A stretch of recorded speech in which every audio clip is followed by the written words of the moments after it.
If you've been flying for many years, you probably have your own airport routine by now. You know when you like to arrive, which pocket holds your identification, what goes into your carry-on, and how you prefer to move through security.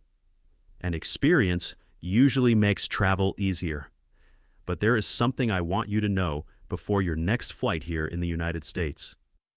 In 2026, relying entirely on what worked 5 or 10 years ago can sometimes create problems because several airport and airline procedures are now being enforced differently, and some of those differences are easy to miss until you're standing at the airport with a boarding pass in your hand. During my years working in aviation, I learned that the passengers who ran into these situations weren't necessarily inexperienced travelers. Quite often, they were people who had flown dozens, sometimes hundreds of times. They weren't doing anything unreasonable. They were simply following a routine that had always worked before. That's why I don't want any of what I'm about to tell you to make you nervous. Most of these problems are surprisingly easy to avoid. You simply need to know about them before you leave home. And the first thing I would check is sitting in your wallet. Americans heard about Real ID for so long that many people understandably stopped treating it as something urgent. The federal government had been warning travelers about the requirement since 2005, but deadlines were extended again and again. After 20 years of hearing that something was coming later, it's not difficult to understand why travelers began assuming there would always be more time. That changed on May 7, 2025. In 2026, Real ID requirements are being enforced at commercial airports across the United States. So if you're planning to use a state-issued driver's license for a domestic flight, take it out before your trip and look at it carefully. A license that is not Real ID compliant is no longer sufficient by itself for this purpose. Look for the star that identifies a compliant card. Now, if you don't have one, this doesn't mean you can't fly. It means you need another acceptable form of identification. A valid U.S. passport can solve the problem. A passport card can also work, as can an accepted Department of Defense identification. If you need to upgrade your driver's license, don't wait until a few days before departure. Your state DMV may require proof of identity, your social security number, and 2 documents confirming your address, and processing times can vary considerably. In some places, travelers may wait several weeks for the finished card. This is also why I've always liked having a backup. If you already own a valid passport, consider carrying it when you travel, even domestically. You may never need to take it out of your bag. Before we continue, let me share something quickly. Growing older doesn't mean that air travel has to feel harder on your nerves or heavier on your wallet. In fact, airlines offer plenty of perks that often go unnoticed: complimentary services, better seats, help getting through the airport, and small tricks that make the whole journey smoother. Things many older travelers don't even realize are available to them. I've gathered the best of these insider tips into a book called The Confident Senior Traveler. That's the only time I'll mention it, but if it sounds useful, you'll find the link in the description below. But if something is wrong with your primary identification, having another accepted document available can turn a serious interruption into a very small inconvenience. Identification, however, isn't the only familiar part of flying that deserves another look. Think about the little clear bag of liquids many of us have packed for years. Since 2006, travelers have become accustomed to the 311 system. Containers of no more than 3.4 ounces, placed inside a clear quart-size bag with 1 bag per passenger. That basic rule is familiar to millions of people. What has changed is the technology looking inside your luggage. More airports are using newer computed tomography, or CT, scanners. TSA began deploying this technology years ago, with the rollout accelerating through 2024 and 2025. Instead of producing the simpler image travelers may associate with older X-ray machines, these scanners can create a 3-dimensional view of what's inside a bag and examine objects in much greater detail. And that means an item can sometimes receive additional attention even when its size follows the familiar liquid rules. The container itself can matter.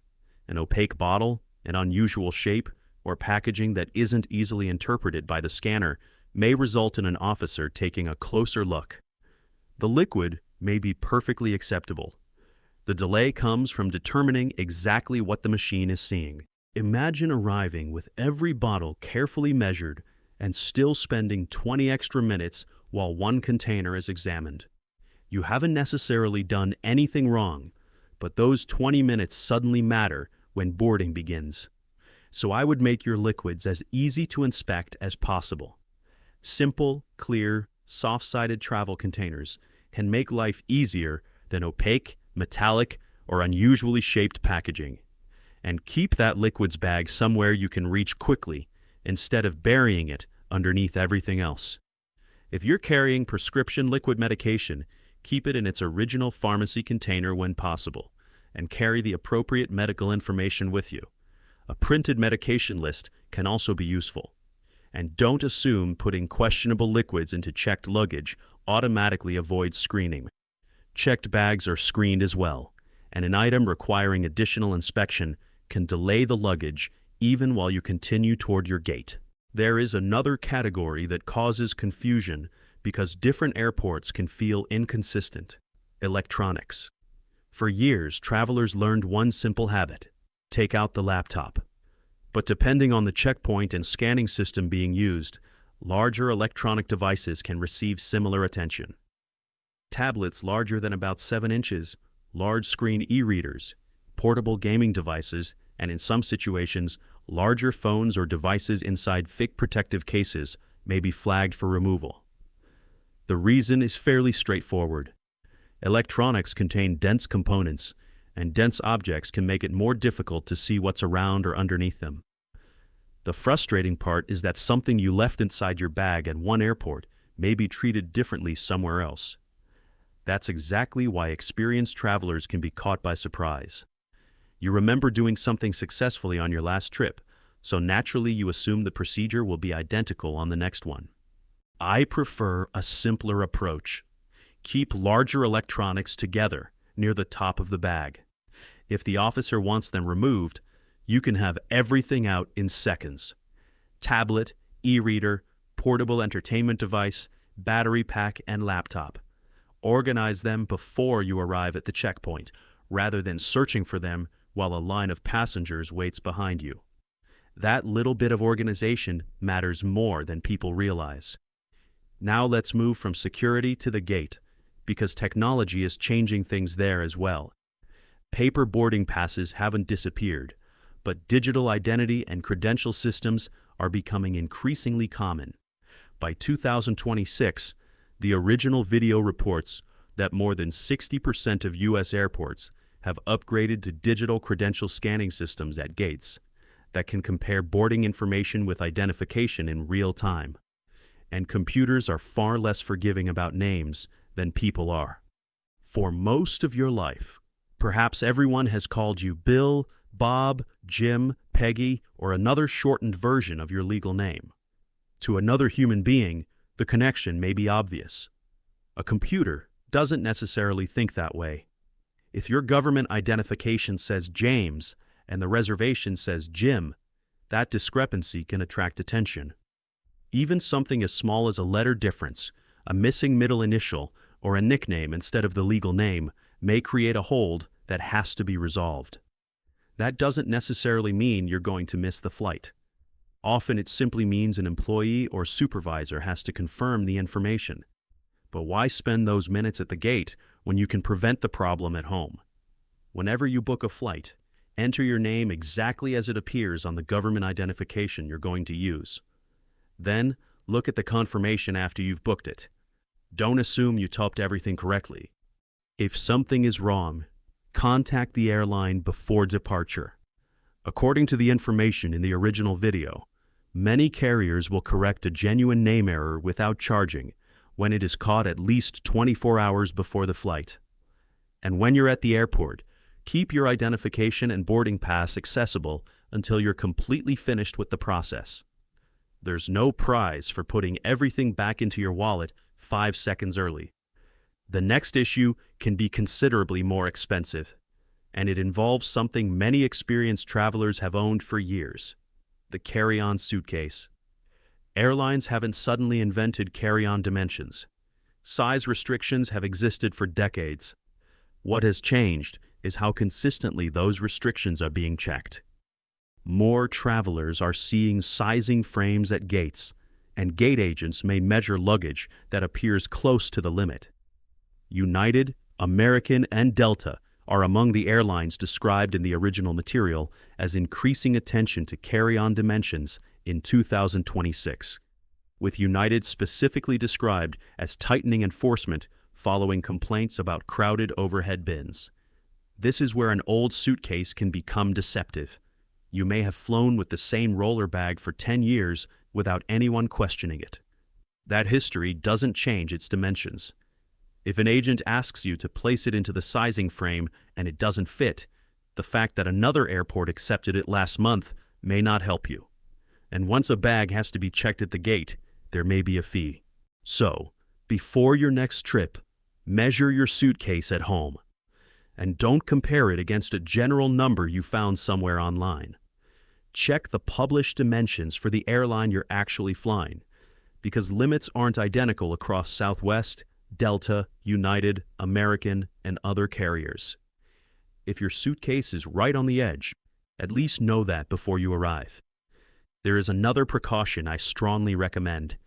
Keep medication, valuables, identification, and anything you absolutely need during the journey inside your personal item under the seat, rather than relying on the overhead carry-on. That way, if your roller bag unexpectedly has to go into the hold, the things that truly matter remain with you. Security scanners themselves deserve a moment of attention too, particularly if you prefer not to use the full-body scanner. Passengers have the right to opt out of advanced imaging and request a pat-down instead. That right remains. But according to the information in the original video, what may be different in 2026 is the amount of time involved. Passengers opting out may be directed into a secondary screening process, and at busy airports, the wait can become significant. The source describes delays ranging from roughly 15 minutes to more than 45 minutes during peak periods. If you have a medical reason for avoiding the scanner, perhaps an implanted medical device, a wound, or another condition, tell the officer clearly. Carrying appropriate documentation can make the situation easier to explain, and medical circumstances may be handled differently from an ordinary personal preference to opt out. If your decision is simply personal, that's your right as well. Just don't build an airport schedule that assumes the process will take 2 minutes. Give yourself additional time. 30 extra minutes can be far more valuable sitting calmly near your gate than desperately wishing you had them while still at security. And now I want to give you some good news, because not every change we're talking about makes travel more difficult. One of the most useful changes concerns your money when an airline cancels or significantly changes your flight. The U.S. Department of Transportation finalized new refund requirements in late 2024. Under the rules described in the source material, passengers can be entitled to an automatic cash refund when a flight is canceled or undergoes a qualifying significant change. We're talking about your money, not simply airline points, a voucher, or a travel credit that may expire before you have a chance to use it. For domestic travel, a significant schedule change is described as a departure or arrival moving by 3 hours or more. For international travel, the threshold is 6 hours or more.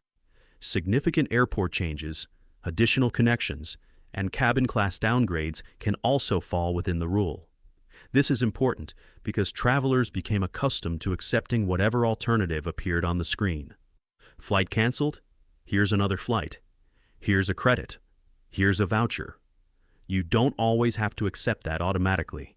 If your flight is canceled or changed substantially and you would rather receive the refund than take the alternative transportation being offered, ask specifically about your eligibility for a cash refund under the Department of Transportation refund requirements. And keep records. Save the cancellation notice. Keep your booking confirmation. Take screenshots. If you speak with airline representatives, make a note of who you spoke with and what was discussed. A calm traveler with documentation is in a much stronger position than an angry traveler trying to reconstruct everything from memory. While we're talking about unexpected fees, let's look at the suitcase you've checked. For many domestic flights, £50 has long been a familiar checked baggage limit. The number itself isn't necessarily new. What travelers are noticing is increasingly precise measurement. Digital baggage scales are now common at major American airports. Older scales could sometimes vary slightly, but modern equipment can display weight down to a decimal point. And when an airline enforces the limit precisely, being slightly over can suddenly become expensive. This is why I would never deliberately pack a suitcase to exactly £50 at home. Give yourself some breathing room. The original video recommends aiming closer to £47. That small buffer gives you protection against differences between your home scale and the airport equipment. A portable luggage scale can be useful as well. They're inexpensive compared with an overweight baggage charge and take almost no room in a suitcase. If the airport scale shows your bag slightly over the limit, you can politely ask whether it can be checked again on another scale.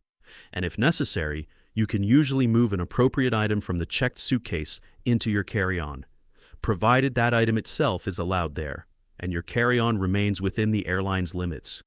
Just move away from the counter while you reorganize. Nobody enjoys watching someone open a suitcase in the middle of the check-in line while 40 people wait behind them. Now, there is one thing you should be very careful about moving in the opposite direction, and that's a lithium battery. Power banks have become part of everyday travel. We use them for phones, tablets, cameras, and all sorts of devices. And because they're so ordinary, it's easy to forget that airlines treat lithium batteries differently from many other objects in your luggage. Power banks and spare lithium batteries should not go into checked baggage. They belong with you in the cabin. The capacity matters too. The original information states that lithium-ion power banks above 100 watt-hours require special attention. Units between 100 and 160 watt-hours require airline approval and must travel in the cabin rather than in checked luggage. Larger units can face additional restrictions. Fortunately, many ordinary consumer power banks are below 100 watt-hours. But don't guess. Look at the device itself. The watt-hour rating is normally printed on it. Photographers should be particularly careful because camera equipment can mean carrying several spare batteries. Keep those batteries together and protected in your personal item, rather than dropping them loose into checked luggage. And remember the distinction. The device being familiar doesn't make the battery rules optional. A spare camera battery that has traveled in your checked suitcase many times before can still cause a problem today. If screening finds a prohibited lithium battery in checked baggage, the bag may be pulled for inspection and the battery removed. That's an inconvenience you can avoid simply by checking every battery before you zip the suitcase closed. There is one final change described in the original material, and it's probably the least visible because it isn't something you'll see written on a sign. Airport security isn't concerned only with what's inside your luggage. Behavior detection officers have existed within TSA programs for years. The source material says that in 2026, this kind of observation is increasingly being combined at some major airports with AI-assisted camera systems, designed to identify unusual movement patterns. Things such as prolonged loitering near security areas, repeated changes of direction, erratic movement, or visible indicators of stress, and then direct a human officer's attention toward the situation. Now, I want to be careful about how you hear this, because the last thing I want is for you to walk into an airport worried that somebody is analyzing every expression on your face. Being nervous about flying doesn't mean you've done anything wrong. Some people become anxious in airports. Some pace when they're nervous. Some become flustered when they're late. None of that makes someone a bad traveler. But understanding what may attract attention helps you respond appropriately if an officer approaches you. The best preparation is also the simplest. Don't create unnecessary stress for yourself. Arrive early enough that you don't have to rush through the terminal. If pacing is something you do when you're anxious, find somewhere comfortable to sit. Keep your documents organized so you aren't frantically searching through pockets and bags. And if an officer speaks with you, remain calm and answer straightforwardly. In many situations, a short conversation is all that's required. If you have a medical condition that affects the way you move, behave, or physically present yourself, documentation from your doctor may also be useful to carry. After all of this, I don't want you thinking airports have suddenly become places you need to fear. They haven't. Check the identification you're going to use before leaving home. If you rely on a driver's license, make sure it's appropriate for the flight. And consider carrying your passport as a backup if you have one. Make your liquids easy to inspect. Keep larger electronics accessible. Put the exact legal name from your identification on the reservation. Measure your carry-on against your airline's actual limits instead of assuming the suitcase you've used for years will automatically be accepted. Leave yourself extra time if you plan to request a pat-down. Know that a canceled or significantly changed flight may give you refund rights you didn't have in the same way before. Leave a few pounds of breathing room in your checked suitcase. And before that suitcase disappears onto the conveyor belt, make absolutely certain your power banks and spare lithium batteries are with you in the cabin. None of those things requires you to become an aviation expert. It requires perhaps 20 minutes at home. And after more than 30 years around aviation, that's one lesson I wish every traveler could learn before discovering it the expensive way. The easiest airport problem to solve is the one you find while you're still sitting at your kitchen table. Airports will keep changing. Technology will keep changing. Airlines will adjust procedures, security equipment will improve, and the little routines surrounding flying will continue to evolve. But experience still counts. You don't need to chase every new piece of technology or memorize an entire government manual. You simply need to know which details matter before you travel. Once those are taken care of, you can walk into the terminal knowing your documents are right, your bags are prepared, your batteries are where they belong, and you understand what you're entitled to if something goes wrong. That's the kind of confidence I want you to have when you travel.